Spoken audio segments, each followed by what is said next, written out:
Assalamualaikum dear students, I hope you are all fine and doing great. Our today's topic of discussion is nucleic acid. बच्चे हम biological molecules को discuss कर चुके थे। इससे पहले हम कार्बोहाइड्रेट को, प्रोटीन को और लिपिड को डिस्कस कर चुके हैं। अब जो बेसिकली हम डिस्कस करें, हम न्यूक्लिक एसिड को डिस्कस करेंगे। जब हम न्यूक्लिक एसिड को डिस्कस करते हैं ना, तो हम उसमें कहते हैं कि न्यूक्लिक एसिड में ना दो मॉलिक्यूल इंपॉर्टेंट है। One is the DNA, other is the RNA. दोनों को कलेक्टिवली हम न्यूक्लिक एसिड ही कहते हैं। अब इसको देखते हैं क्या है। न्यूक्लिक एसिड ऐसे बायोमॉलिक्यूल्स हैं जो न्यूक्लियोटाइड नामी मॉलिक्यूल पर मुश्तमिल होते हैं।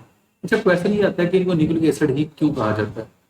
ये जब फर्स्ट टाइम डिस्कवर हुए थे ना, ये बेसिकली जो पस सेल्स नहीं होते जो हमारे बॉडी में रेशा वगैरह पड़ जाता है, उन सेल्स के न्यूक्लियस से डिस्कवर हुए थे, इसलिए न्यूक्लिक आ गया। और इनकी जो नेचर होती है वो एसिडिक होती है। So that's why these are called as the nucleic acid. Clear? हाँ, अगर इसकी कंपोजिशन की बात करें, हम कहते हैं nucleic acid are composed of the nucleotide. ये न्यूक्लियोटाइड्स से मिलकर बने होते हैं। एक न्यूक्लियोटाइड के तीन हिस्से होते हैं। एक होता है पेंटोज शुगर, दूसरा होता है नाइट्रोजन बेस, तीसरा होता है फॉस्फेट ग्रुप। इसको जरा देखते हैं। This is a generalised pentose sugar. ये नाइट्रोजन बेस्ड है और ये फॉस्फेट ग्रुप है। अब मैं थोड़ी सी एक और बात डिटेल में जाऊंगा। अगर डीएनए के अंदर हम जाएंगे तो यहाँ पे डीऑक्सीराइबोज होगा, अगर आरएनए के अंदर होगा तो राइबोज शुगर होगा। मैं दोबारा बोल देता हूँ, डीएनए के अंदर डीऑक्सीराइबोज होगा और आरएनए के अंदर राइबोज होगा। क्लियर? और जब अगर नाइट्रोजन बेस की बात करें, नाइट्रोजन बेसिस आपको पता है चार होती है: adenine, thymine, guanine, cytosine. Adenine, thymine, guanine, cytosine. और डीएनए और आरएनए का डिफरेंस ये होता है, डीएनए के अंदर एडेनिन, थायमिन, गुआनिन, साइटोसिन होती है। और अगर आरएनए के अंदर चली जाओगे तो वहां पे थायमिन रिप्लेस हो जाएगी किसके साथ? यूरासिल के साथ। थायमिन के बजाय यूरासिल आ जाएगी। बाकी तीनों सेम ही रहेंगे। एडेनिन भी सेम रहेगी, गुआनिन भी सेम रहेगी और साइटोसिन भी सेम ही रहेगी। एनीवेज, हम इसको देखते हैं। और ये जो फॉस्फेट ग्रुप है ना, ये बेसिकली फास्फोरिक एसिड से ड्राइव होता है। और फास्फोरिक एसिड का फार्मूला है H3PO4। ओके, लेट्स सी, देखते हैं। DNA deoxyribonucleic acid.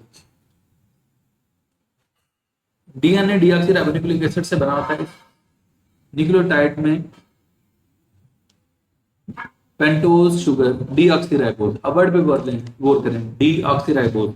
जब राइबोज से क्या उसे कहते हैं, ऑक्सीजन कम हो जाए ना, उसे हम डीऑक्सीराइबोज कहते हैं। D mean remove, oxy mean oxygen, ribose mean ribose से एक ऑक्सीजन रिमूव हो गई हुई है। एनीवेज, डीएनए के न्यूक्लियोटाइड में नाइट्रोजन बेसिस, अब चार नाइट्रोजन बेसिस हैं: एडेनिन, थायमिन, गुआनिन, साइटोसिन हो सकती हैं। ओके, नेक्स्ट देखते हैं। 1953 में अमेरिकी बाहर बायोलॉजिस्ट जेम्स वाटसन और बरतानवी बायोलॉजिस्ट फ्रांसिस क्रिक ने डीएनए का डबल हेलिकल स्ट्रक्चर मॉडल तजवीज किया था। अच्छा, बाय द वे मैं थोड़ी एक बात बताऊं आपको। ये करप्शन की थी इन्होंने, ये मॉडल इनका अपना नहीं है। ये दो साइंटिस्ट और थे, एक मॉरिस विल्कन्स और दूसरा रोजरैंड फ्रैंकलिन। उनका वो मॉडल था, ये मॉडल था। इन लोगों ने चोरी किया होता है। ये बेसिकली करप्ट है। सॉरी टू से, ये किसी दिन में फ्री होना तो मैं आपको पूरी स्टोरी क्या मैं सुनाऊंगा इनकी करप्शन की। और मैं ये भी बता सकता हूँ कि बायो में किस किस साइंटिस्ट ने कहाँ पे करप्शन किया है। यार, इन्होंने वाटसन और क्रिक ने तो अच्छी खासी करप्शन की हुई है। इन्होंने किसी और का मॉडल चुराया हुआ है। तो बच्चे, अगर आप सुनने में इंटरेस्टेड हुए तो मुझे कमेंट सेक्शन में कहना कि सर इसकी स्टोरी सुनाएं इनकी करप्शन की, तो मैं आपको ना ब्रीफ करूंगा। एनीवेज, इसको देखते हैं। डीएनए एक डबल हेलिकल मॉलिक्यूल है। ये मॉलिक्यूल न्यूक्लियोटाइड्स की दो लड़ियों मीन टू स्ट्रैंड्स पर मुश्तमिल होता है। दोनों लड़ियां एक दूसरे के साथ गेट लिपटी हुई होती हैं। एक लड़ी की नाइट्रोजन बेसिस मुखालिफ लड़ी के नाइट्रोजन बेसिस के साथ हाइड्रोजन बनाती है। मैं आपको शो करता हूँ।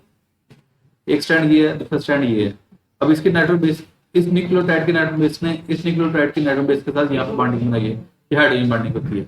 और एक और बात याद रखिएगा, एडेनिन हमेशा थायमिन के साथ हाइड्रोजन बॉन्ड बनाती है और गुआनिन हमेशा साइटोसिन के साथ हाइड्रोजन बॉन्ड बनाती है। और अगली बात मैं एक और बता दूं, एडेनिन थायमिन के साथ डबल बॉन्ड बनाती है, गुआनिन साइटोसिन के साथ ट्रिपल बॉन्ड बनाती है। ओके, अब इसको देखते हैं। एक लड़ी की नाइट्रोजन बेस मुखालिफ लड़ी की बेस नाइट्रोजन बेस के साथ हाइड्रोजन बॉन्ड बनाते हैं। नाइट्रोजन बेसिस मखसूस तरीके से जोड़े बनाते हैं। मीन वो अपने पॉइंट ऑफ व्यू से करते हैं। एडेनिन थायमिन के साथ डबल बॉन्ड बनाती है और गुआनिन साइटोसिन के साथ ट्रिपल बॉन्ड बनाती है। क्लियर? इसी तरह एक लड़ी की साइटोसिन दूसरी लड़ी की गुआनिन के साथ जोड़े बनाती है। एडेनिन और थायमिन के दरमियान दो हाइड्रोजन बॉन्ड, जबकि साइटोसिन और गुआनिन के दरमियान ट्रिपल बॉन्ड होते हैं। ये बात मैं पहले जस्टिफाई कर चुका हूँ। ओके, डीएनए का काम। क्वेश्चन आता है डीएनए का रोल क्या, फंक्शन क्या है। डीएनए के पास विरासती मालूमात हेरेडिटरी इंफॉर्मेशन होती है। एक बार याद रखें, हम कहते हैं हम अपने पेरेंट्स कैसे नजर आते हैं, क्यों? We have derived genetic material from them, हम उनने उनसे हेरेडिटरी मटेरियल लिया है। एनीवेज, ये बार न्यूक्लियोटाइड की तरतीब में शक्ल देते हैं, हमें डीएनए के फॉर्म में होता है, न्यूक्लियोटाइड के सीक्वेंस की फॉर्म में। ये तरतीब प्रोटीन की तैयारी, और एक बार याद रखिएगा हमारे बॉडी के अंदर कौन से प्रोटीन बनते हैं, उसका क्या सीक्वेंस होगा, that is directed by DNA. DNA से आरएनए बनता है और आरएनए से प्रोटीन बन जाती है। डीएनए का वो हिस्सा जिसमें न्यूक्लियोटाइड की तरतीब प्रोटीन की तैयारी का तयन करती है, इसे जीन कहते हैं। Specific sequence of nucleotide which code for a specific protein that is called as a gene. Reproduction के दौरान डीएनए एक नस्ल से दूसरी नस्ल तक मुंतकिल होता है।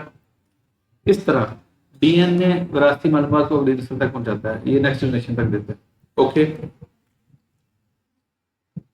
नेक्स्ट हम बात करते हैं राइबोन्यूक्लिक एसिड, आरएनए। आरएनए में थायमिन की बजाय यूरासिल आ जाएगा।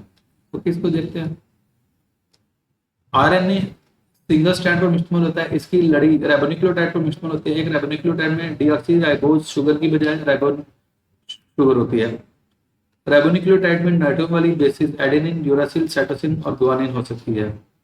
ओके, और जो आपका बच्चे आरएनए होता है, आरएनए की 3 टाइप्स होती हैं, messenger RNA, transfer RNA, ribosomal RNA. अब इसको देखते हैं। सबसे पहले आपका आ जाता है messenger RNA. Messenger RNA as the name indicate which will take the message for the formation of protein, इसके पास मैसेज होता है। नेक्स्ट है ट्रांसफर आरएनए। ट्रांसफर आरएनए ये सेल के अंदर क्या कर रहा होता है, डिफरेंट लोकेशन से अमीनो एसिड को ट्रांसफर कर रहा होता है और उस लोकेशन तक लेके जा रहा होता है जहां पे प्रोटीन बन रही होती है। अच्छा बच्चे, अजान हो रही है, मैं 1-2 सेकंड का स्टे लूंगा, 1 आधे मिनट का, तो अभी हमारी क्लास चल रही है।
ओके बच्चे, नेक्स्ट है transfer RNA. Transfer RNA different location से अमीनो एसिड को ट्रांसफर करता है और वहां पे ट्रांसफर करता है जहां पे प्रोटीन बन रही होती है।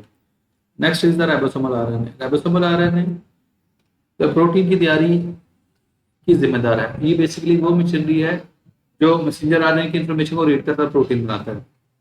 ओके, नेक्स्ट हम देखते हैं। ये बच्चे यहाँ तक हो गया हुआ है। नेक्स्ट वर्किंग ऑफ डीएनए और आरएनए वो मैं नेक्स्ट वीडियो में अपलोड कर दूंगा। क्लियर? और यहाँ तक आपका जो भी क्वेश्चन हो you can ask in the comment section, आप कमेंट सेक्शन में पूछ सकते हैं। और बच्चे ट्राई किया करें हमारे चैनल को लाइक और सब्सक्राइब करने की। आप लोग बाकी टिकटॉक पे और हर जगह पे कैसे करते हैं, जर्नल क्या करते हैं, जो कंटेंट्स हैं उनको लाइक करते हैं, हमारे चैनल को लाइक और सब्सक्राइब करें। Thank you so much.